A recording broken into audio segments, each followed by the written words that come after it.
Buenas noches, buenas tardes para todos los que nos acompañan. Es un gusto para mí recibirlos en mi casa, así que tenemos esa particularidad de que podemos recibirlos en algún sentido en casa. Y estoy muy contenta porque hoy nos acompaña un psicoanalista que hace mucho tenía ganas de invitarlo a este espacio. Ustedes saben que hay una particularidad de que muchos de los que han compartido conmigo este momento es gente a la que nunca vi presencialmente. ¿Sí? Son, digamos, contactos, si ustedes quieren, pero que si a lo mejor nos hubiéramos cruzado en la facultad, nos hubiéramos saludado, cabeceado, si ustedes quieren, hola, hola, y sin embargo, digamos, esta situación tan poco feliz, ¿no? Como es la pandemia, a mí me permitió encontrarme con analistas a partir de sus producciones. Y eso es como si se hubiera invertido el encuentro entre, por lo menos, los colegas, ¿no? Antes era, bueno, de tantos encontrarnos en los pasillos de la facultad, en las instituciones, bueno, nos íbamos conociendo, pero conocer a alguien a partir de sus producciones, ¿sí? Tener un acercamiento a su forma de pensar la clínica, digamos, es para mí algo que yo valoro mucho y he tenido la posibilidad de confirmarlo en cada encuentro, que eso que yo leía en las redes, ¿no? En particular en Facebook, no me equivoqué cuando dije acá hay alguien que me interesa entrar en interlocución. Así que bueno, ese es para mí Walter García. Para mí, como decía, me pone muy contenta recibirlo en este espacio, que si bien es desde escuela inglesa, para mí trasciende absolutamente, porque si hay algo que nos interesa desde nuestra cátedra son las continuidades y las rupturas en el campo del psicoanálisis, con lo cual no estamos poniendo el eje, si ustedes quieren, en un psicoanalista en particular, sino en temas en donde hay un entrecruzamiento no solo de psicoanalistas, sino también de otras disciplinas para aquel que quiera hacer algún comentario al respecto. El tema que propusimos con Walter es el juego del psicoanálisis, y antes de dar comienzo a escucharlo, lo voy a presentar, y lo que les voy a pedir, sé que ya es una costumbre, que bueno, que puedan tener el micrófono apagado y que vamos a dejar el espacio, Walter, si te parece, para las preguntas hacia el final, ¿sí? Bueno, lo voy a presentar a Walter García. Es licenciado y profesor de Psicología de la Universidad de Buenos Aires, es miembro del Foro Analítico del Río de la Plata y de la Escuela Internacional de los Foros del Campo Lacaniano, es enseñante en la Escuela de Psicoanálisis del Distrito 15, es asistente educacional en la Escuela Especial María Montessori, es docente de educación superior en discapacidad neuromotora y visual, es miembro de la Comisión de Discapacidad del Distrito 15, es coordinador del ciclo Infancias y Psicoanálisis desde el 2017, realiza supervisiones en distintas instituciones educativas y de salud, es autor y compilador del libro Infancias en Psicoanálisis, volumen 1, Avatares de la Constitución Subjetiva, de Letra Viva, por Letra Viva, coautor de Hacerse un cuerpo en el autismo y la psicosis infantil, coautor de Clinicar la discapacidad, el sujeto en espera, ha escrito diferentes artículos para revistas y compilaciones en relación al psicoanálisis y la clínica infanto-juvenil. Bueno, como ven, tenemos en Walter a alguien que efectivamente se ha dedicado al psicoanálisis con mucho entusiasmo, porque solo con entusiasmo uno puede producir. Y bueno, y les comentaba que el tema es el juego del psicoanálisis, y algo que yo quisiera transmitir en nombre de el eje de nuestra clínica respecto del juego son dos cuestiones. Primero, que el juego no es solo una técnica, sino que es instituyente en las infancias. Y por otro lado, algo que yo creo que Walter nos va a contar, digamos, a lo largo de la vida el juego al juego no se renuncia, ¿no? Como dice Freud, no podemos renunciar a nada, no hacemos más que sustituir una modalidad de satisfacción, en el mejor de los casos, por otra. Con lo cual, digamos, podemos seguir jugando con todas las sustituciones del caso. Así que, bueno, me interesa transmitir eso y, bueno, supongo que vamos a tener un rico intercambio, rico y sabroso intercambio. Muy bien, Walter, te escuchamos.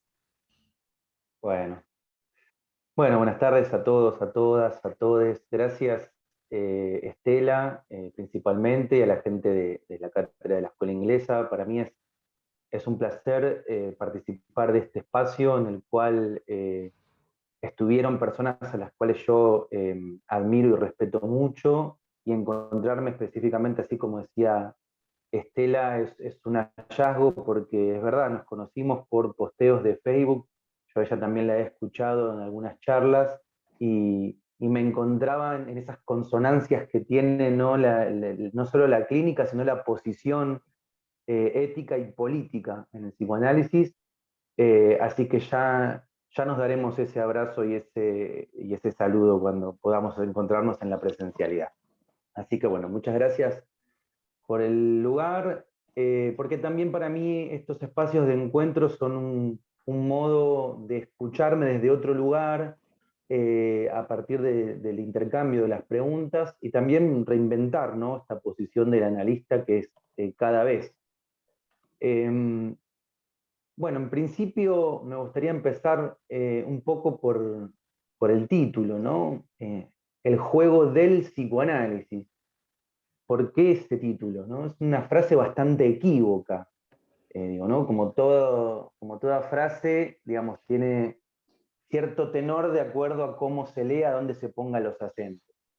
Digo, ¿no? El psicoanálisis es un juego, hay un modo de juego singular que se da solo cuando un análisis se lleva a cabo. Un poco ese interrogante es la línea por donde vamos a transitar hoy. Pero además, el título específico, el juego del psicoanálisis, fue un punto de arribo, uno de los modos de escritura, porque he encontrado varios en mi investigación respecto del juego, para hablar sobre los efectos y la función que el juego tiene en un análisis. Partí, como siempre, de preguntas, de interrogantes, ¿no? La principal fue por qué el juego en el análisis con niños y niñas tiene efectos subjetivantes. ¿Qué es lo que pasa ahí? ¿Es el jugar mismo el que ayuda no solo al desarrollo, sino a la formación del aparato psíquico? Y si así fuera, ¿qué función tiene un analista ahí? ¿No? Y por último, ¿en qué contribuye el juego a la formación del analista? Para mí son preguntas claves a la hora de sentarse a escribir sobre esto, ¿no?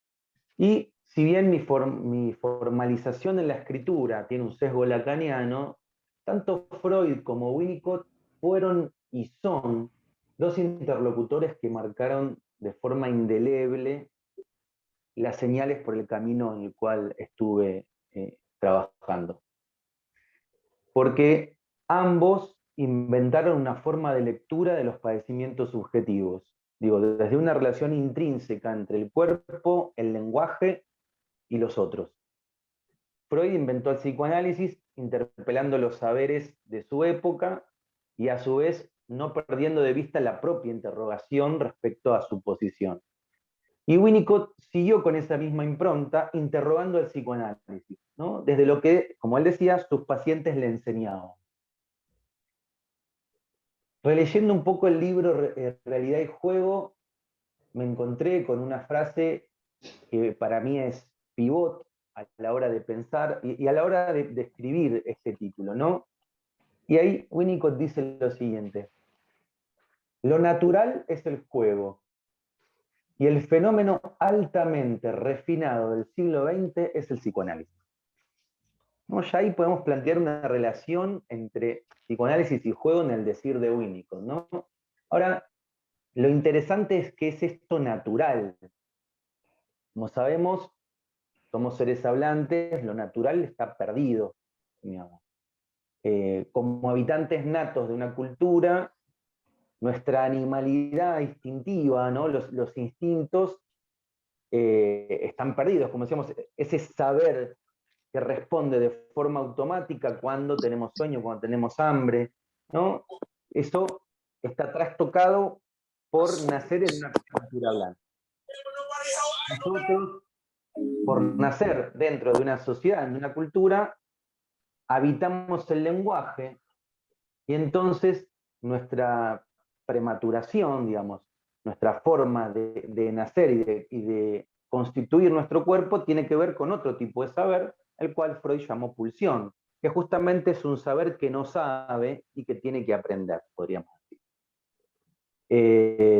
Por eso nos lleva años caminar, ¿no? Aprender el código con los demás. Entonces, desde ahí es que voy a pensar lo vital del juego, ¿no? En esta relación, como decía, entre el cuerpo, el lenguaje y los otros. Ahora, si con Winnicott decimos que lo natural es el juego y lo natural para el ser hablante tiene que ver con este cuerpo trastocado por el lenguaje, es decir, lo propiamente humano, hay algo en esa primera relación con el otro, ¿no? El otro de los primeros cuidados, el otro auxiliador, va a decir Freud, que pone a jugar algo esencial. Sin ese primer lazo, que podríamos decir, al otro auxiliador desde Freud, o a la madre suficientemente buena de Winnicott, sin ese primer lazo en el cual se van a jugar cuestiones vitales, como decíamos, lo pulsional, la relación al otro en donde los cuerpos se tocan, se imprimen, dejan marcas, se libidinizan, esas relaciones, si eso no se jugase, entonces lo que vendría sería, ¿no?, el marasmo, el síndrome de hospitalismo. Por lo tanto, decimos, el juego es inherente al humano en tanto su naturaleza de hablantes, en tanto somos seres parlantes. Y Winnicott dice entonces que el psicoanálisis es la versión altamente refinada, ¿no?, de aquello tan vital que se pone a jugar en esos momentos de construcción del aparato subjetivo. Entonces, mi idea va a ser ir dando vueltas a modo de espiral sobre esta afirmación de Winnicott, ¿no? El juego, en principio, es un entramado que produce historia en su hacer, podríamos decir. Y de ese modo propicia un escenario para que aparezca lo que Winnicott llama ese gesto espontáneo, la creatividad, con la que cada quien va a responder por un modo de estar en el mundo. Eso que se juega allí va a ser texto. Nosotros como analistas somos lectores de esos padecimientos de nuestros analizantes, pero lo que leemos ahí es ese texto que se genera. Encontramos ahí un decir que se hace texto, podríamos decir, que busca escribirse y del cual formamos parte, en tanto nos dejamos tomar por esa escena. La escena del juego es la otra escena, la del inconsciente, podríamos decir.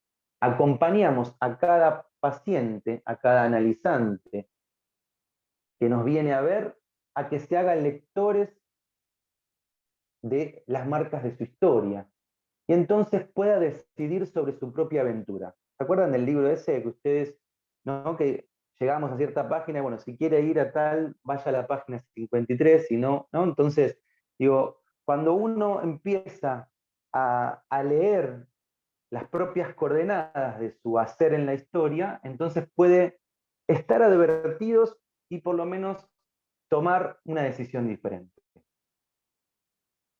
Solo desde ahí, desde estar en juego, podríamos decir, en transferencia, es que podemos leer esas coordenadas de los padecimientos. Y entonces hacer jugar otra cosa. Por eso coincido plenamente con Winnicott que hay una relación inherente entre juego y psicoanálisis. Como decía Estela, el juego no es solo para los niños, es algo inherentemente a lo humano. Ahora bien, el juego, como decía, involucra al lenguaje, al cuerpo y a los otros. Podríamos decir, estas tres variables conforman lo que va a ser la materialidad de ese texto inconsciente. La pregunta es, bueno, ¿cómo se conjugan? Y cómo nos convertimos en lectores de ese texto que se va entretejiendo ahí, con un otro, con el cuerpo y a través del lenguaje. Y lo que me gustaría proponerles hoy es recorrer ese entramado a partir de ir bordando dos textos que para mí son fundamentales. Uno es Realidad y Juego, de Winnicott, y otro es El creador literario y el fantaseo de Freud, o como también se ha traducido, El poeta y el fantaseo. Por cuestiones de posición, voy a decir, voy a elegir la traducción del creador literario y el fantaseo, y ahora van a ver por qué. Digo, me parece que en ese modo de decir de Freud hay una pista más que interesante. En este texto Freud lo que hace es preguntarse por el quehacer del poeta, ¿no? Él dice, ¿de dónde toma sus materiales y cómo logra conmovernos, producir en nosotros, los que acudimos a esa obra, excitaciones que ni siquiera nos creíamos capaces, ¿no?, de tener a partir de eso? Fíjense, en ambos interrogantes lo que Freud ubica son dos cuestiones. Una es el lugar desde donde ese material es tomado. Es decir, el interrogante está ubicando ahí un lugar específico, de origen, de dónde viene eso con el cual el poeta produce. Pero también se pregunta por los mecanismos, ¿no? ¿Cómo logra hacer que eso nos movilice, ¿no? El mecanismo, el arte, dice Freud. ¿Cuál es el arte del poeta para generar eso? Y rápidamente lo que se da cuenta Freud es que por más que vaya a consultarle, a entrevistar a los poetas, ellos le digan cuáles son sus métodos, eso no sirve para que nosotros nos transformemos en poetas. Lo dice así, miren, ni la mejor intelección sobre las condiciones bajo las cuales elige sus materiales y sobre el arte con que plasma estos, nos ayuda en nada a convertirnos a nosotros mismos en poetas. Es decir, hay una elección y hay un arte. Hay un modo de hacer específico, lo cual no tiene que ver con un modo de transmisión en una situación de enseñanza-aprendizaje, no tiene que ver con un nivel consciente de la voluntad de poder transmitir esto, ¿no? Entonces, Freud rápidamente va a decir, bueno, esto no pertenece a la órbita de lo consciente, lo que se transmite ahí tiene que ver por otra vía, digamos, ¿no? Tiene que ver con ese saber que habita en lo inconsciente. La lección y el arte tienen que ver con un modo de hacer que pertenece a la órbita de lo inconsciente. Entonces, implica un saber hacer más allá de la conciencia, del cual no podemos dar cuenta a partir digamos, de una situación de enseñanza y aprendizaje, pero esto ubica ahí algo singular, único e irrepetible, que es el obrar de ese poeta. ¿Por qué nos interesa esto? Porque, en primer principal, decía lo del título, ¿no? ¿Por qué tomé lo de creador literario y no lo del poeta? Porque Freud utiliza un término específico para hablar del poeta, un término alemán que es Dichter, que es creador literario, ¿no? Por lo tanto, podríamos decir que el arte del poeta ya tiene una pista con ese modo de nombrarlo, con esa forma de nominación. El arte del poeta es hacer con la lengua un texto, es crear literariamente con el lenguaje. Y todo este rodeo lo hacemos, y tiene que ver el poeta con el juego, porque justamente en ese texto, Freud va a decir que este hacer del poeta, y sostengamos este hacer, porque es un modo en el cual Winnicott define el jugar, este hacer, en el que dice se emplean grandes montos de afecto, ¿no? Y se puede ubicarse en todo hombre, pero curiosamente se dirige al tiempo de la infancia y a su relación con el juego, ¿no? Freud dice, ¿no deberíamos buscar ya en el niño las primeras huellas del quehacer poético? Y se responde, todo niño que juega se comporta como un poeta, pues se crea un mundo propio, o mejor dicho, inserta las cosas de su mundo en un nuevo orden que le agrada. Entonces, hay potencialmente en todo hombre, mujer, en todo ser hablante, para ponerlo en estas coordenadas, como decíamos, un pequeño, una pequeña creadores literarios que juegan a hacer con el lenguaje.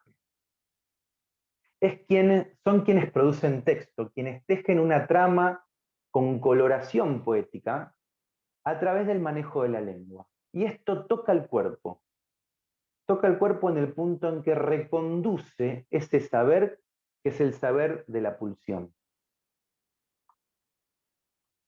Ahora bien, decíamos que el juego no se reduce a la infancia, pero Freud ubica el jugar de la infancia como la primera matriz, podríamos decir, ¿no? Como este primer modo de hacer, de crear literariamente. La infancia como tiempo constitutivo, decíamos, implica esa travesía de poder habitar un lenguaje y constituir un cuerpo. Yo siempre digo que no es que los niños y las niñas o las niñas hablan mal, sino que dicen de otra forma. Y en ese otro modo de decir, el cuerpo y el lenguaje están implicados en una relación al otro que es particular. Digo, y a su vez, digamos, ¿por qué es particular? Porque ellos, los niños, las niñas, tratan el lenguaje de un modo específico. Y esto también lo trae Freud. Se ubican, podríamos decir, como trabaja un querido colega y amigo Pablo Persner, se ubican como en la posición ideal que reclama Freud en la actitud necesaria para un análisis. Diga todo lo que se le ocurra, ¿no? Las niñas vienen en análisis, juegan, cuentan vivencias, traen escenas de los dibujos animados, algo que les pasó, fantasías, dibujan, cantan, ¿no? Traen una anécdota, un pedazo de serie televisiva, sin respeto, digamos, por la secuencia, apertura, nudo y desenlace. El tiempo cronológico queda de lado, digamos, ¿no? Pero sobre todas las cosas, no sienten la necesidad de la apoyatura en los datos de la realidad de lo que están contando. Digamos, bien lejos de reclamar ese valor de verdad de sus decires. Por eso, como analistas, ¿cómo escuchamos eso, no? Y esto ocurre, y esto sí me quiero centrar en esto, más allá de que haya o no palabra hablada. Porque también me encuentro con estas coordenadas, por ejemplo, en presentaciones más del lado del autismo, cuando la palabra por ahí no llega a verbalizarse, lo cual no quiere decir que no haya palabra. Hay que leer ahí cómo se juega, qué estatuto tiene y qué función cumple la palabra. Muchas veces cuando la palabra no llega o no aparece en esas coordenadas, el cuerpo se presenta, ¿no? No quiero decir, o no quiero traer esta verdad entre comillas, ¿no? Pero que ya es una formación de sentido que ha perdido el sentido, ¿no? Que cuando dicen, bueno, muerde o pega porque no habla. No se trata de eso. No se trata, se está jugando. Entonces, decía, ¿no? Freud homologa el jugar del niño con el crear poético. Y esto lo facilita la posición del niño en el lenguaje, un habitar en el lenguaje donde las palabras son tratadas como cosas, dice Freud, por ejemplo, en el historial de Juanito, o, por ejemplo, como dice en el chiste y su relación al inconsciente, se los leo porque es una cita que también, así como la de Winnicott, cuando la escuché, dije, bueno, es cada vez que hablamos de esta temática, él dice, en la época en que el niño aprende a manejar el léxico de su lengua materna, le depara un manifiesto contento experimentar jugando con ese material y entrama las palabras sin atenerse a la condición del sentido, al fin de alcanzar con ellas el efecto placentero de la rima y del ritmo, ¿no? Hay una posición tomada respecto a ese hacer del lenguaje, de la lengua y el cuerpo. Y sigue Freud, ese contento le es prohibido poco a poco hasta que al fin solo le restan como permitidas las conexiones provistas de sentido entre las palabras.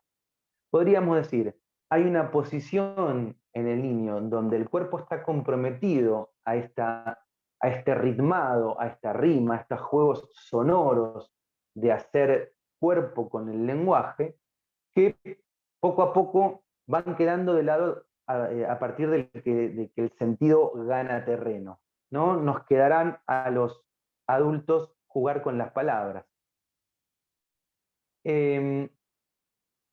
Ahora, a mí me es muy interesante, yo vengo investigando mucho esta intersección entre psicoanálisis y lo musical, pensar estas propiedades de la lengua, ¿no? El ritmo, la rima, los tonos, las pausas, tienen una función específica en el decir infantil, pero no solo, o mejor dicho, no solo en el decir infantil de la infancia, ¿no? Ahí habría que definir, quizás cuando charlemos un poquito, si infancia es lo mismo que infantil.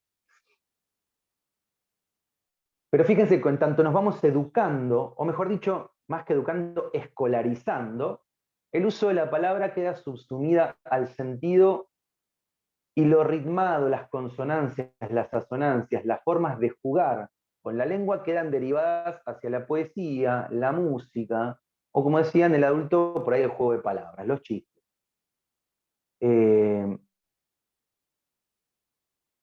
Y esta posición que decíamos ideal para Freud en el análisis, diga todo lo que se le ocurra, deje el sentido y la lógica de lado, hable, digamos, coincide un poco con esta posición en la infancia, ¿no? Poder hablar desde este jugarse, podríamos decir. Juéguese en lo que dice. Ahora, esto es un hacer, como decíamos, Freud homologa el hacer poético, la creación poética y el jugar del niño. Y Winnicott suma este hacer como definición del jugar. Un jugar que requiere un otro que lo sostenga, ¿no? Que se haga soporte, que se implique. ¿Por qué? Porque el juego genera una realidad otra. ¿Qué quiero decir con esto? Así como Freud decía, bueno, el niño incluye elementos en una nueva realidad que le agrada, el juego no es una versión degradada de una realidad más real, podríamos decir. Aquel niño que juega a ser bombero, Batman, bailarina, y nos otorga un papel a quienes estamos ahí, aunque a veces el papel sea mirá y no juegues, porque eso también hay que soportarlo, ¿no? Soportarlo y va a ser soporte para que algo se juegue. A partir de eso, de esa posición de que alguien ocupa un rol y pone a jugar estos papeles, podríamos decir, hay un tiempo específico a partir del cual eso implica en cómo se tramita la relación al mundo. Como decíamos, el juego es una realidad otra, con sus reglas, con sus tiempos y sus espacios, que son coincidentes con la lógica del inconsciente. Es atemporal. Eso quiere decir, más que regirse por el tiempo cronológico, va creando su propio tiempo mientras se cuenta, ¿no? Una vez y otra vez. Y dale que ahora, ¿no? Esa una y otra vez no son dos veces, son una y otra vez. Digo, por eso sea que los niños tienen afinidad específicamente con lo que proponemos los analistas con la regla fundamental, ¿no? Es atemporal porque el tiempo es ese de la repetición de una vez en vez. Quienes trabajamos con niñas, muchas veces cuando hay un juego que realmente es importante, es muy difícil cortar la sesión, es muy difícil, ¿no? Me parece que el tiempo, a mí me gusta decir el tempo. El tempo tiene una coloratura más musical, ¿no? Tiene que ver con esa cadencia, eso que cae y que se deja apresar por la escena del juego. Atemporal decíamos, la no contradicción. Pueden ocurrir cosas contradictorias a la vez, una no anula la otra.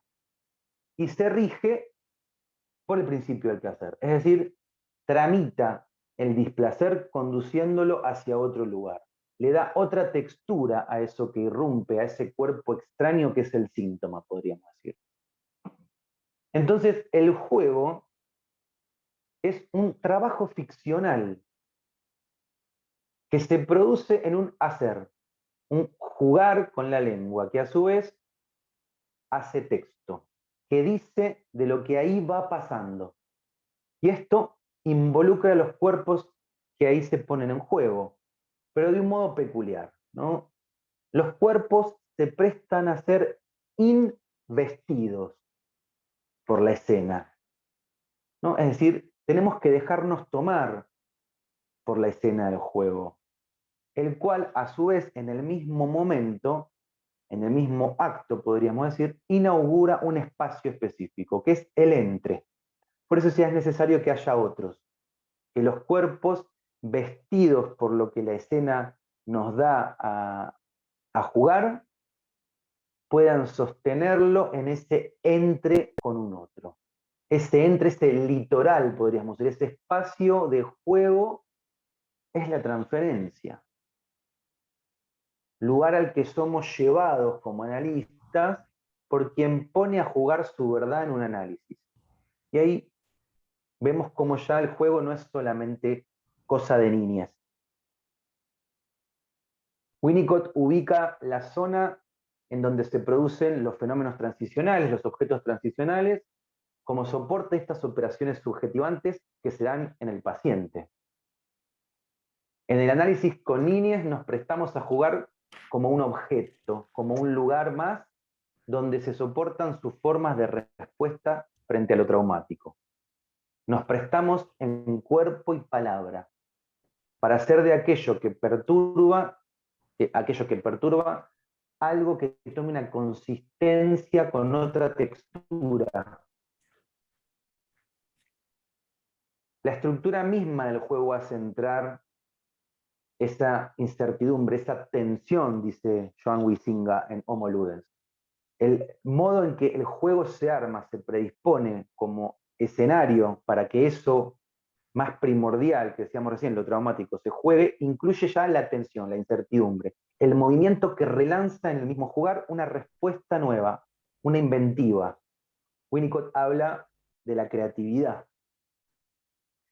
Y con eso se vehiculizan las pulsiones y los recursos para encauzarlas. Esta zona intermedia de experiencia, así la define Winnicott, zona intermedia de experiencia, es un lugar atópico, es decir, sin ubicación específica, más que el lazo con el otro.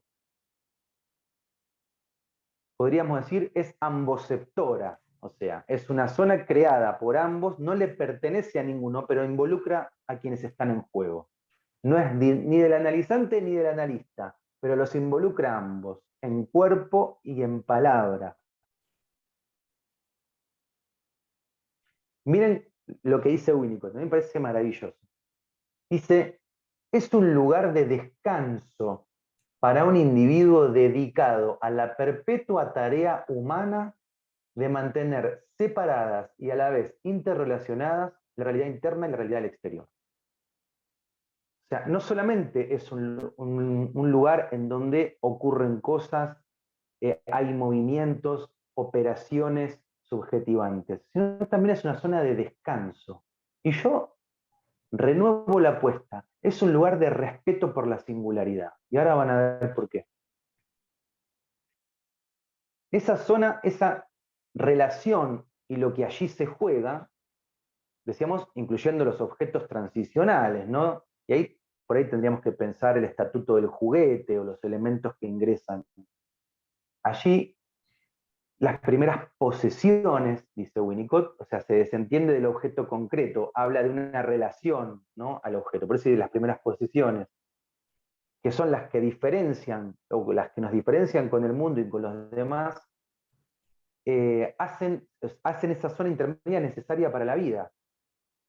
En ese primer intercambio con el otro, con la madre, en los términos que pone Winnicott, o con quien hace las veces de, a eso se refiere, ¿no? Donde los sonidos organizados del bebé se van a hacer palabras y van a nombrar distintos objetos, pero también parte de este laleo que se da entre esas dos primeras, en esos primeros encuentros, entre esas dos personas, construyen lo que después va a ser un modo de relación otro con los objetos. Distinguen el yo y el no yo, dice Winnicott, ¿no? Y hay una característica específica, nuevamente, que me parece que habla de la posición ética y política de un analista. La característica específica que Winnicott le da al objeto transicional y que yo le haría extensiva a esta zona intermedia, por eso hablo de un respeto por la singularidad, es que dice que el objeto transicional se crea y se sostiene como pivot de una operación subjetiva si el otro evita la pregunta por la veracidad, por la facticidad de esto. Winnicott habla de un convenio entre la madre y el bebé, podríamos hacerlo extensivo entre el analista y el analizante, donde dice, hay una pregunta que jamás se debe hacer, es, ¿concebiste esto o te fue prestado desde afuera? ¿No? Es decir, ¿ese objeto lo produjiste vos o no? ¿Es fantasiado o es real? Sería. Es una pregunta, dice Winnicott, que hay que evitarla. Tanto el objeto como el juego son escenarios del inconsciente, son soportes que sirven a la textualidad del sujeto. Es el escenario frente al cual el sujeto arma su decir con otros, puede diferenciarse y adquirir una singularidad que lo define. Es una singularidad, como lo dice bien la palabra, irrepetible, es única. Por eso decía, respetar ese espacio, respetar ese modo de relación hacia el objeto, es un modo de respetar una singularidad. Y lo digo esto con toda la seriedad que requiere en los tratamientos en donde, perdone que sea tan reiterativo con el autismo, pero es algo que me causa, quienes me conocen lo saben, en estas terapéuticas que apuntan a quitarle el objeto, a ¿no? hacer que pase de ese objeto a la famosa economía de fichas y todas esas cuestiones que son artilugios que buscan normalizar o acomodar una conducta sin preguntarse qué es lo que se está jugando en esa posesión. Por eso digo, no tiene que ver con el término de un objeto real y concreto, porque Winnicott sí toma el objeto, habla de la puntita de la sábana, ¿no?, del osito, pero él habla de posesiones, ¿no? Hay alguien ahí que con eso está diciendo algo. Entonces, respetar eso es respetar la singularidad de quien ahí está jugando su existencia. Nada más y nada menos. Por eso ya menos importa la empiria, digamos, el objeto fáctico y lo que eso puede significar que la función que está cumpliendo. Es un modo de escuchar ese sufrimiento y la respuesta que quien ahí juega o hace jugar ese objeto está pudiendo dar en ese momento. Entonces, nuestra intervención va a tener que ser acompañar, no normalizar, no corregir, no, como me dijeron hace un tiempo, erradicar la conducta disruptiva, sino justamente acompañar a que la respuesta que se armó ahí sea menos padeciente para quien la aporta.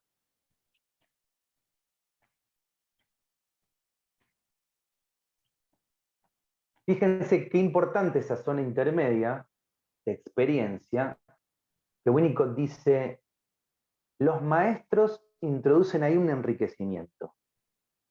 El analista acompaña a eliminar obstáculos.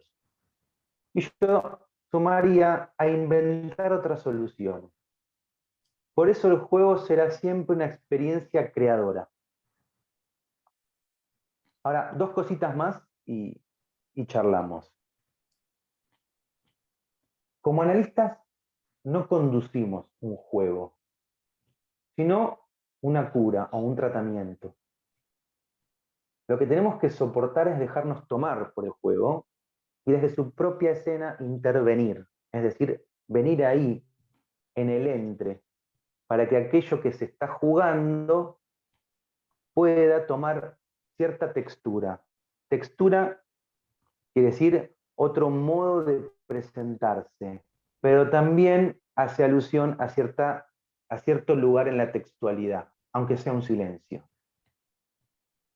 Hay intervenciones que son en el juego, otras por fuera del juego o desde fuera del juego, pero sí tenemos que saber que para leer lo que allí se juega hay que dejarse tomar por la escena del juego. Instalar la regla fundamental de que todo lo que ocurre allí es de jugando, podríamos decir. Evitar riesgos reales, obviamente, que muerte y sexualidad queden en los márgenes, porque obviamente podemos jugar a morirnos, pero morirnos de verdad es otra cosa, y que la sexualidad se proponga como coloratura del juego. Winnicott dejaba explícitamente en su texto que el elemento masturbatorio irrumpe y corta el juego. Algo del cuerpo real se interpone en la escena haciendo obstáculos.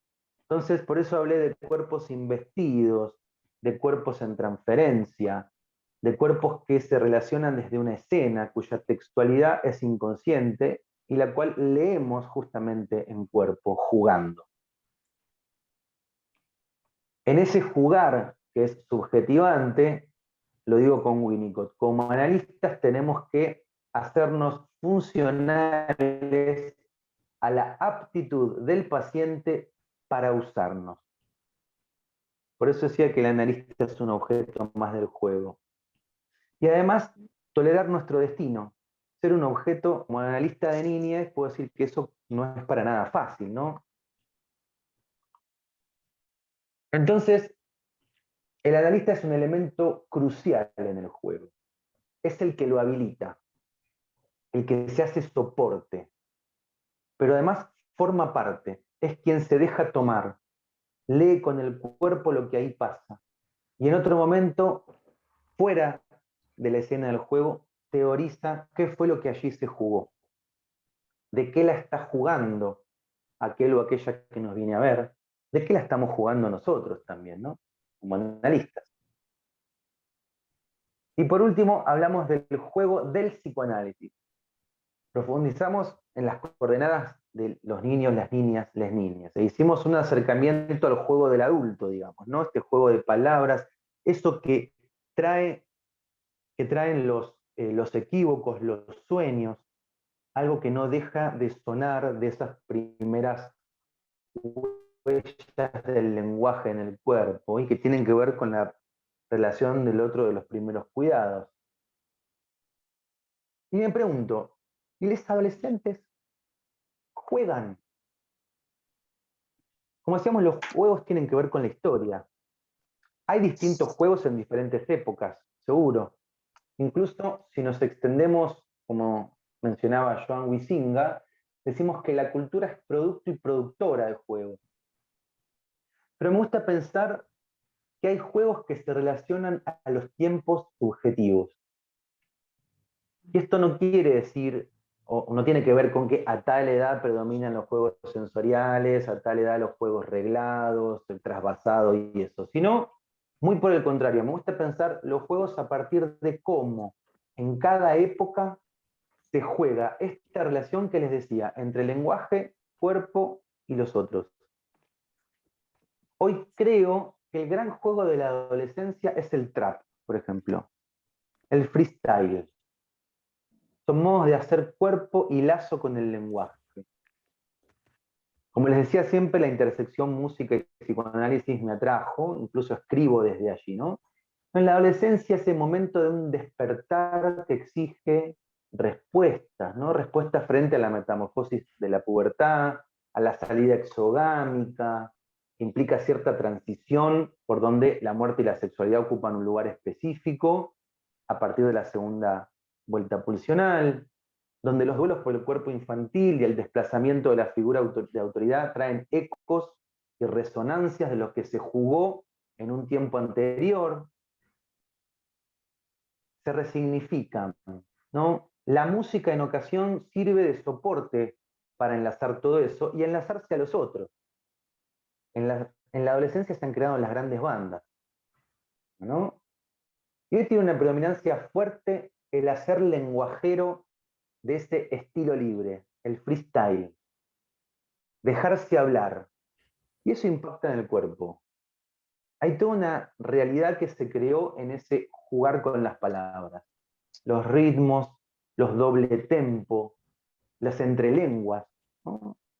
Quienes han escuchado o tienen alguna canción de trap, saben que mezclan el inglés, meten, no estiran las palabras, tienen inclusive esto que a mí me fascina, el doble tempo, que es meter una frase de 15 palabras en 3 segundos, digamos, no es donde cortan, digamos, es todo un trabajo artesanal con la lengua que hace cuerpo y que a su vez hace lazo, que hace que lo infantil, y ahí sigo, si tomamos esto como los puntos de fijación pulsional, con el modo de conformar las primeras respuestas que se pusieron en juego en un tiempo lógico anterior, lo infantil adquiere un nuevo recorrido, continúa su camino, sus nuevas conquistas, podríamos decir. Por eso lo infantil no deja de habitarnos. Y eso no quiere decir que jugar es algo infantil a modo peyorativo, muy por el contrario. Jugar habilita una nueva escena para lo infantil. Hay que animarse, obviamente, ¿no? Siempre me pregunto, cuando hablo del juego, ¿qué nos pasa a los adultos cuando nos llaman a jugar, ¿no? Hay analistas que no juegan, que prefieren hablar con los niños, y está bien, pero yo siento que hay muchas cosas que se pierden. Por eso decía, más allá de las niñas, los adolescentes también tienen su modo de jugarse o Sí, de hacer vamos a ver jugar su cómo historia, avanzamos. lo importante de sus marcas. Elegirán a partir de lo que la época les ofrece poder hacer con eso, ¿no? Por eso les decía, me parece que el trap es una nueva forma de hacer jugar en el adolescente.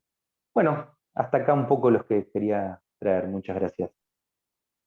Bueno, muchas gracias, Walter. Un aplauso de mi parte y de parte de todos. Bueno, antes de pasar a las preguntas, quiero hacer algunos comentarios que me parece que vienen bien, sobre todo, digamos, para los alumnos que por ahí están escuchando y que nosotros estamos viendo Winnicott, así que viene bien.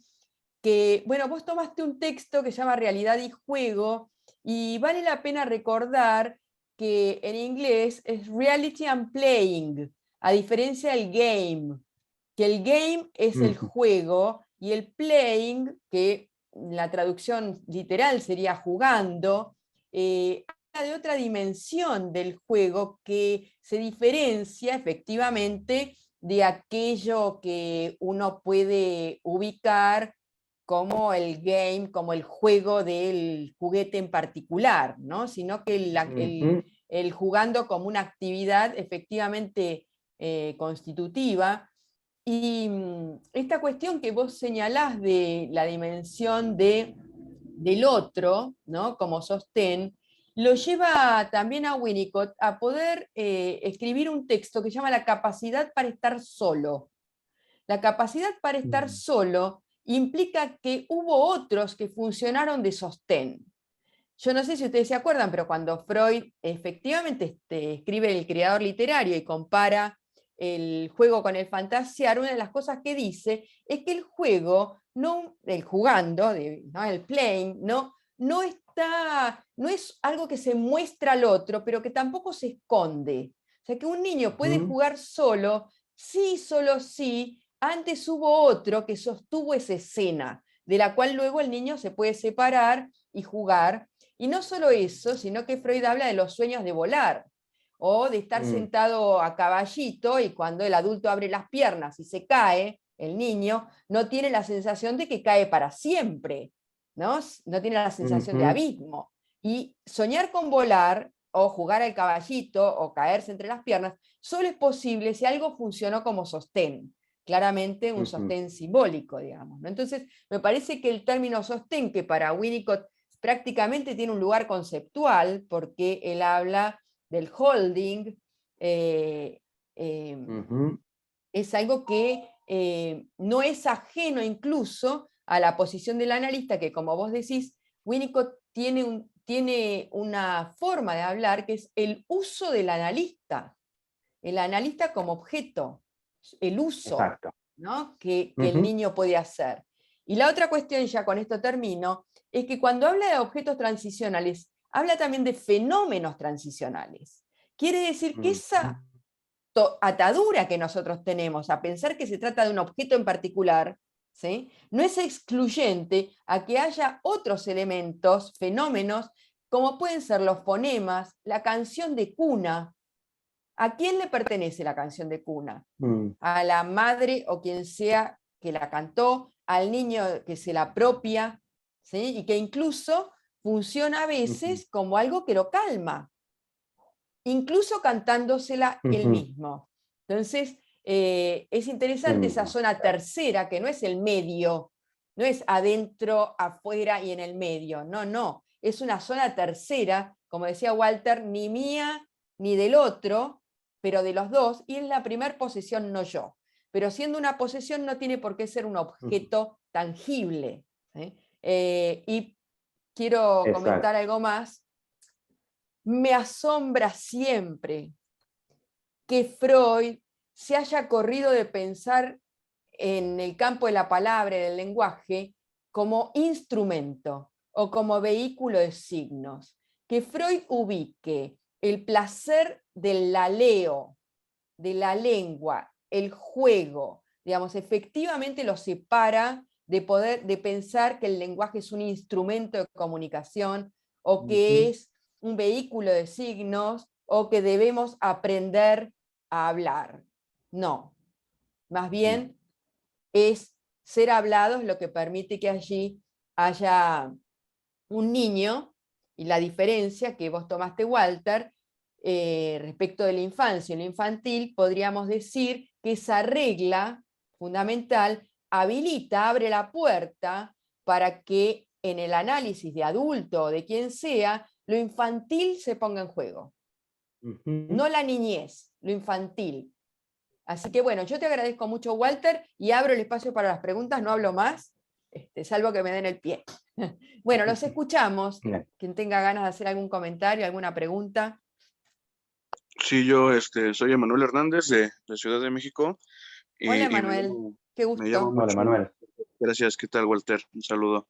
Ok. Me gusta mucho cómo vas articulando esta parte desde el juego, ¿no? Y cómo desde el creador literario y el fantaseo, cómo puede pasarse a las infancias y no solamente se queda ahí, sino que puede pasarse a cualquier otra etapa, desde romper un sentido cronológico e irse más por el espacio subjetivo de cada sujeto. Entonces, algo que me gustaría comentar es cómo yo podría articular lo que mencionas desde el jugarse, el hablarse y después el escribirse. Esto como que desde la parte del parletré, del hablante ser, dándole un poco la vuelta a la situación ontológica de la propuesta de Freud y después que retoma de Lacan, justo para no ser primero el ser hablante, sino hablante ser desde la Lang. Entonces, como que pasa todo un proceso de este sentido en el que primero el juego comienza como que a articularse, un poco tomando el ejemplo que ponías de la música, es como si le dieras un instrumento a alguien, quien sea, y comienza a hacer ruidos con él. Entonces ya después, conforme se va avanzando en esta articulación y dándole un sentido a esto que está generando, pues alguien cuando comienza a tocar música primero empieza, no sé, con la guitarra, ¿no? Los acordes y comienza a pisar los trastes y demás, y ya lo comienza a dar otro sentido. Entonces ya después cuando se crea un arpegio, pues es como pasar a otro nivel de lo que ya se tenía, ¿no? De primero el tema del instrumento, del ruido, de la melodía, y ir como que marcando el tema de los trastes, de los acordes, y ya después de hacerlo un poco más fino. Entonces esto me gusta como que pensarlo desde una articulación, desde el sentido que también propones del freestyle, ¿no? De que primero se pone una temática y se improvisa sobre eso, luego es el doble tempo y se va como que puliendo una técnica, por llamarlo de alguna forma. Entonces creo que se puede hacer un recorrido desde el psicoanálisis y desde la clínica en las infancias, desde que primero se puede jugar, bueno, jugarse, en todo lo que implica también el analista como objeto, que ahí deja de ser sujeto, entonces puede ser también parte de este mismo juego, puede ser tomado como un juguete, poniéndolo de una manera metafórica, y de poco a poco se va construyendo hacia desplazarlo de un objeto hacia un sujeto. Y creo que lo mismo pasa en los niños, de que son solamente parte de esta creación que se está haciendo dentro del juego, dentro del consultorio, y de que poco a poco se va encontrando o se va posicionando en un lugar más allá de ser parte de, como que siendo un protagonista de lo que se está poniendo en juego en el consultorio. Y luego también después del juego se pasa la palabra de que el niño comienza ya un poco a entrar más en este mundo de las subjetivizaciones, en este mundo de los imperativos superyoicos, en donde se da cuenta que no puede participar del todo en un juego o no puede hacer lo que quiere dependiendo de las normas que son sociales. Entonces ahí está el lenguaje, ¿no? Y por ejemplo, en el chiste y su relación con el inconsciente, pues está la parte en cómo los niños comienzan a hacer chistes, que igual algo que me llama la atención es que dices que se hablan de manera diferente.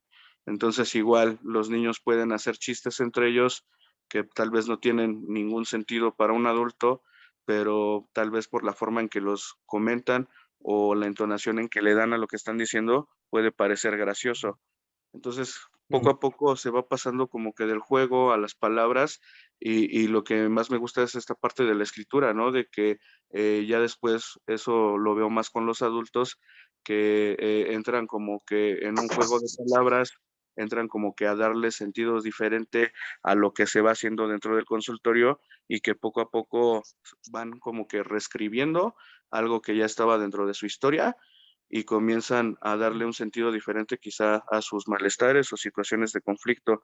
Entonces, Manuel, lo que vamos a hacer, tomando tu propuesta, y le voy a proponer a Walter, es cuando subamos a YouTube, vamos a musicalizarlo con algo que Walter proponga, vamos a poner una pequeña poesía, una pequeña escritura, y vamos a recortar algún juego que, digamos, sea para nosotros interesante transmitir.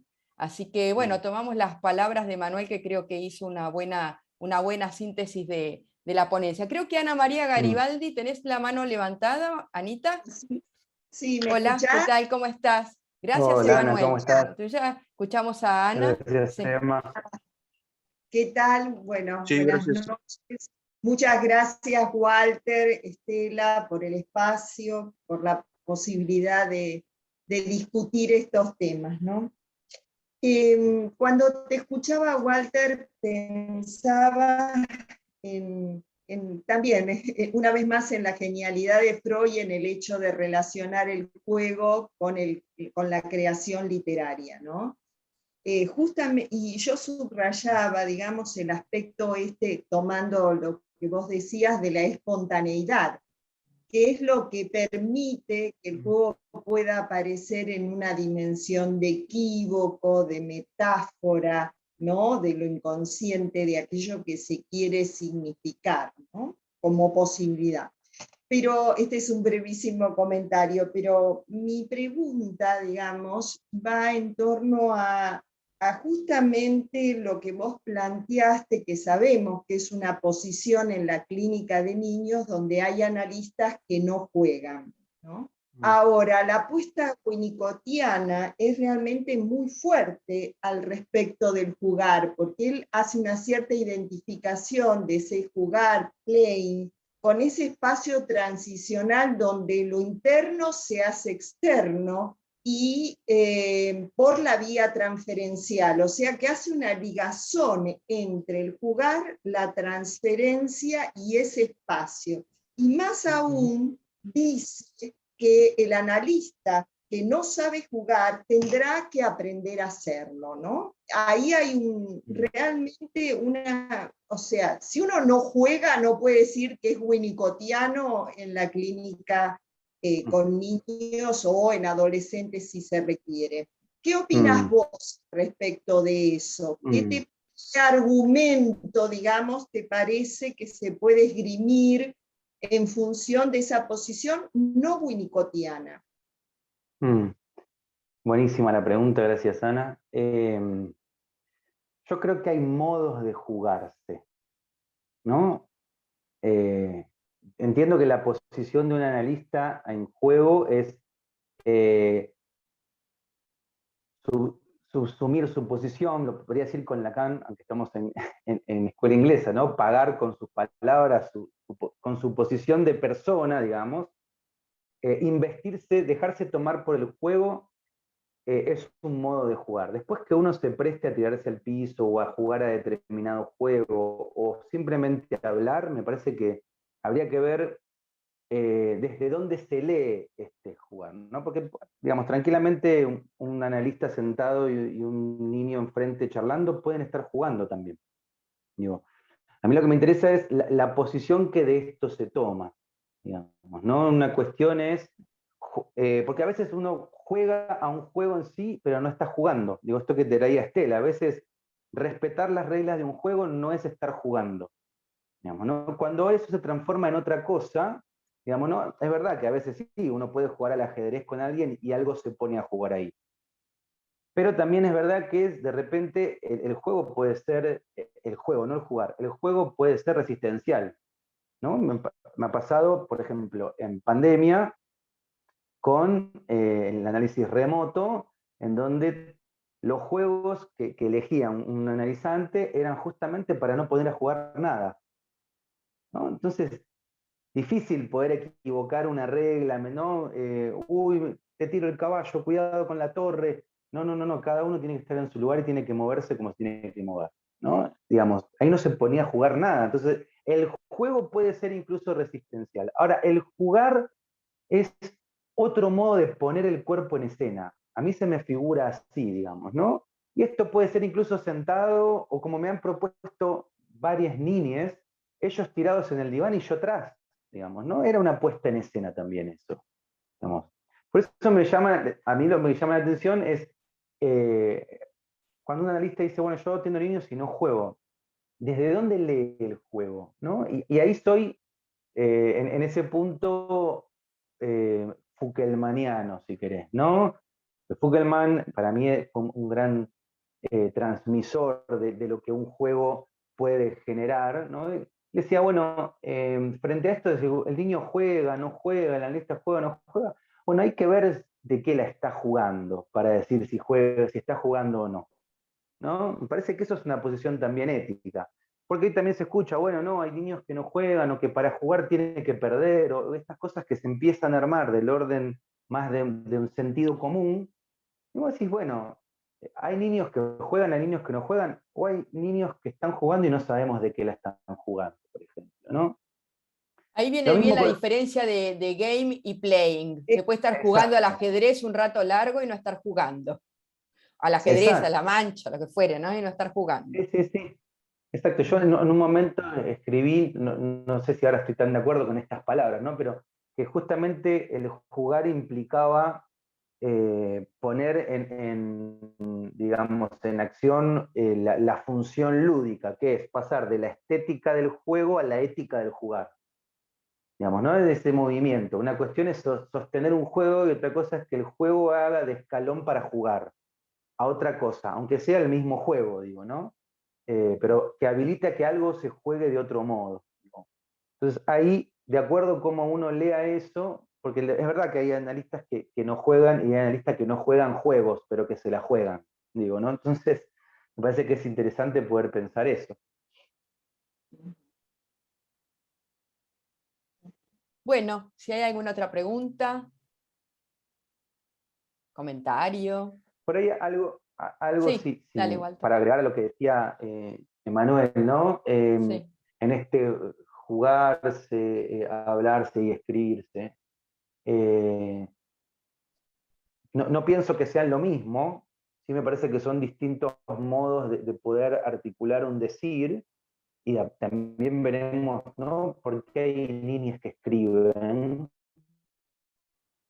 No hace falta que, no es una cuestión de desarrollo, ¿no? Jugar, hablar y escribir, ¿no? Hay niñas que es muy bien, como tengo un pequeño creador literario de 8 que me dijo una vez, le pregunté, bueno, ¿cuándo había pasado una situación muy puntual de familiar? Y me dice, hace muchos ayeres. Ay, Digo, es un poeta, es un creador literario. Por eso digo, yo suelo tomar los recursos musicales porque entiendo que la musicalidad del ser hablante tiene que ver con esas marcas que el lenguaje imprimió en el cuerpo, que después se van leyendo, reescribiendo y escriturando un poco ese cuerpo que será. Eh, Así que hablar, escribir y jugar me parece que es una trenza que se va anudando y reanudando en los distintos tiempos del sujeto. Es interesante porque uno no diría de esos términos que son neologismos, por ejemplo, ¿no? ¿Qué diferencia habría entre un neologismo y una palabra inventada? Porque el asunto es pensar si está mal dicha, ¿no? Ajá. Me acordaba de otro paciente que decía, vos vayate, en vez de andate, vos vayate, ¿no? Como la conjugación que, bueno, digamos, claramente eran para escribir, hay que hacer como un libro. En una época había un libro que se llamaba El incesto no es un bicho. No, sí, el incesto no es un bicho, ¿no? Y era todo, digamos, un libro de palabras de niños, ¿no? Muy interesante. Bueno, nada, comentarios que me hacen pensar. Bueno, ¿alguna pregunta por Sí, ahí? un comentario. Hola, Karina. Hola, ¿cómo estás? ¿Cómo estás? Un gusto conocerlos a ambos. Igualmente. No, que me pareció interesante esto de Walter de ver en el trap un juego. Bueno, yo escucho trap, pero por mi hija, y presto mucha atención a las letras, y la verdad que me parece maravilloso donde por ahí hay gente que lo defenestra, ese tipo de música, o que lo pone en una posición como que no es música, y me parece interesante que vos pudieras sancionarlo como juego, ¿no? Como un juego de la adolescencia, como así Freud en su momento sancionó como juego un hábito molesto, ¿no? Entonces me pareció muy interesante. Y después, con respecto a lo que dijiste, Estela, esto de la importancia de la presencia y del sostén del otro para habilitar el juego, que vos dijiste allí donde para volar se necesita alguien que haya sostenido, ¿no? Primero, y traer a colación la frase esta de Winnicott que dice que es una alegría ocultarse, pero un desastre no ser encontrado. Exactamente. La versión lacaniana es ¿puedes perderme? ¿No? Cuando Lacan dice, ¿no? El fantasma de ser la pérdida, digamos, me parece que toma algo de esa frase de Winnicott, tan genial, digamos, ¿no? Por eso los chicos chiquitos no pueden jugar a las escondidas fácilmente, o sea, se angustian, rápidamente quieren salir del escondite, esconden más o menos y rápidamente quieren salir del escondite y gritar, no sé si piedra libre, pica, no sé cómo, qué término se usa ahora, pero no es un juego para proponer a chicos muy chiquitos, porque se angustian, o simplemente a que el escondite no sea tan difícil de ser hallado, claro. ¿No? Claro. Eso los angustia, claro. Mm, mm. Sí, por eso un poco la pregunta es, bueno, más allá de organizar y ordenar juegos a modo cronológico, porque esto, bueno, tiene tal edad, está en la edad del trasvasado, la cuestión es, bueno, ¿qué es lo que se juega ahí? ¿Qué es lo que se está jugando ahí? ¿No? En tanto, como decíamos, el jugar es constitutivo en el aparato psíquico. Es ese juego que se da gracias a un otro por medio del lenguaje, en donde dos cuerpos se encuentran, se entienden, puedo decir, se entienden dentro de lo que es el malentendido mismo de una relación con un otro, a través del lenguaje, y a partir de eso quedan marcas, ¿no? Quedan marcas, quedan trazas, quedan trazos. De eso, un poco decíamos, somos lectores de esa textualidad cuya materialidad tiene que ver con esos primeros juegos de vocalización, digamos. A mí me gusta pensar que el laleo tiene que ver, pero no es solo el laleo. Y traigo lo de la música, porque la música justamente es un lenguaje sin palabras. Es un lenguaje en donde se acomodan los silencios, y a partir de los silencios se arma una estructura. Entonces me parece muy interesante pensar eso más allá para restarnos de la cuestión del sentido, ¿no? Y ver, como decía Estela, no es un artefacto de comunicación del lenguaje. Sirve para tramitar un montón de cosas. Bueno, que después de ahí se haga un código, que después sea, ¿no? En esta, como decía Winnicott, ¿no? En esta tarea incansable, ¿no? De ritmar, podríamos decir, una realidad que parecería interna con una externa, digamos. Bueno, hay que darle un descanso a eso, porque es, eh, digamos, sin esa zona de descanso, que abra un intermedio con un otro, es imposible. Sin esa zona, si no hay un otro que sostenga esos bordes para decir hasta acá y a partir de acá, no hay zona posible. Digamos, no. Podríamos decir, no se juega de a uno, aunque haya uno solo con un muñeco. Ahí ya son dos. ¿Sí? Dos y hasta tres, digamos, ¿no? Porque, bueno, está quien sostiene la escena. Entonces me pareció, digamos, trenzar esto, ¿no? El lenguaje, el cuerpo y el otro como las variables que construyen la posibilidad de que algo se juegue ahí. Y esto vale para cualquier edad. Digo, en las infancias son un momento específico, porque como decíamos, si no está esa relación con el otro primera, bueno, las niñas se mueren, digamos, por más que se sacien sus necesidades. Hay algo del orden del amor, de la libidinización del cuerpo, esa relación primera que tiene que estar. Y después, en cada tiempo específico del sujeto, es nuevamente poner en juego algo de eso primordial, que es lo que va a definir los modos de enlazarse a los demás, de incluirse en la realidad que le toca a cada quien, de diferenciarse, o sea, bueno, no diferenciarse, pero a su vez también identificarse a ciertos puntos con los demás. Sin esa zona de intermedio no habría vida. Entonces me parece crucial que Winnicott proponga el juego como el escenario para que esa zona intermedia se construya y pueda, ¿no? Establecer no solo el aparato psíquico, sino la subjetivación de los seres hablantes. Tiene algo muy lindo Winnicott respecto a, digamos, qué pasa cuando ya se deja el objeto transicional o el fenómeno transicional. Y él va a decir, no se reprime, ¿sí?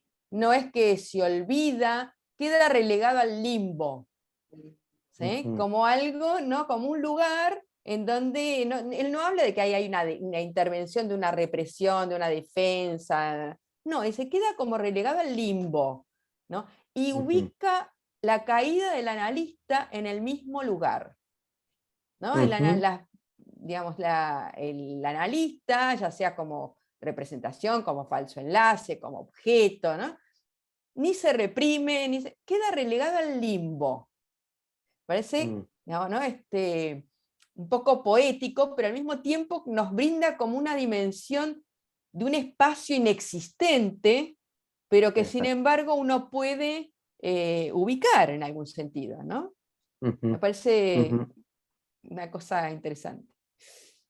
Sí, sí, por eso decía Bueno, el analista como lugar, ¿no? exacto. Un lugar, digo, hacer del espacio un lugar, me parece que es una de las operaciones a poner a jugar en un análisis, ¿no? Que haya un lugar para que alguien diga de un modo distinto, menos sufriente, esto que decíamos, ¿no? Crear unas nuevas, poner a jugar una respuesta distinta, otra. En eso Winnicott es bastante lacaniano, ¿no? El analista como objeto, el analista que Sí, cae. Lacan tenía cosas de Winnicott. De hecho, se han escrito porque Ajá. cuando Lacan escribía el estadio del espejo como formador del yo, Winnicott Mm, escribía el rostro de la madre como espejo. como espejo. Ujú. Sí, y se han escrito. Así que, bueno. Y él claramente le agradece a Winnicott el objeto transicional, aunque no podamos decir que tiene punto de contacto, pero se trata de otra cosa. Ujú. Es otra Ya cosa. nos encontraremos para hablar del objeto, a que merece varios encuentros. Bueno, no sé si alguien tiene alguna pregunta más, algún comentario más para hacer. Bueno, yo le agradezco a Walter muchísimo este encuentro y les agradezco a todos los que están acá por participar con nosotros de las preguntas que nos hacemos, porque no es más que eso, cada vez que nosotros tomamos la palabra para contar alguna cosa, tiene que ver con preguntas que nos hacemos y cada encuentro renueva las preguntas. Así que para mí es un gusto enorme contar con ustedes, es un gusto enorme contar con Walter y bueno, seguramente va a estar este encuentro subido al canal de YouTube, yo les aviso por Facebook, ¿eh? Y espero que nos Bueno, encontremos alguna vez. Gracias Walter, muchas bueno. gracias, No, gracias a por Muchas favor. todos, gracias. Gracias que Estela, estén muy gracias a bien. todos. Gracias. Un abrazo Chau, grande. chau.